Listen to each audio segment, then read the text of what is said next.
السلام عليكم ورحمة الله وبركاته. مامۆستاگیان خوای گەورە پاداشتی خێرت بداتەوە، خوای گەورە خۆی جەزات بداتەوە لە قیامەتە، لە پردی سیراتە، لە بەهەشتە، لە لای حەوزە، لە لای نەهری کەوثەرە.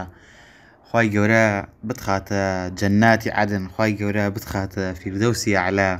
کامنیت پێ خۆشە و کامنی بۆ تو باشە. خوای گەورە ئەوەت بۆ بکە. خوای گەورە لەم دنیا و لەو دنیا دەست بەواڵتەوە بگرێ.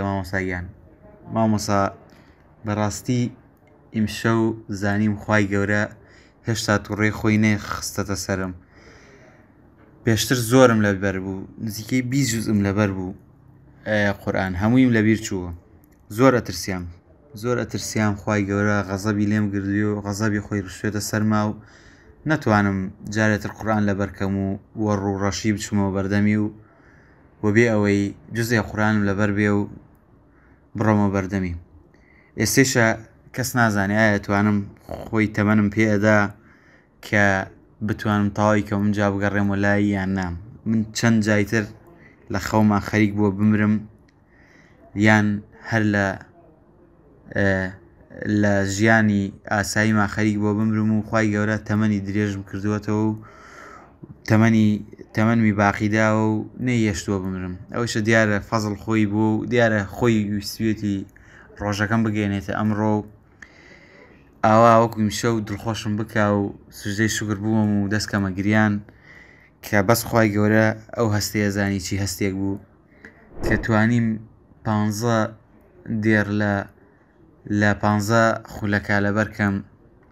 ئەوە خۆی بۆ خۆی فەزڵی خوای گەورەیە یەکەم، پاشان ئێوەی کردە سەبەب. ئەگەر خوای گەورە خێری نەویستایە، خێرمی نەویستایە، ئێوەی نەخستە پێش چاوم و نەمەتوانین لە ئێوە سوود ببینم. بەڕاستی ئەوەی ئێوە بۆمتان کرد هیچ کەسێک بۆمی نەکردووە. بەڕاستی ئەمەتانە لەبیر ناکەم. خوای گەورە جەزای خێرتان بداتەوە. وەڵڵاهی بوومە گیریوە کاتێ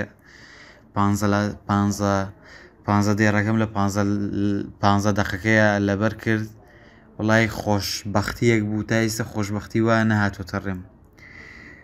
لە دوعای خێر بێ بەشمان مەکە مامۆستاگیان و یارمەتیماندا. وەڵڵاهی یەک بیتە هۆکار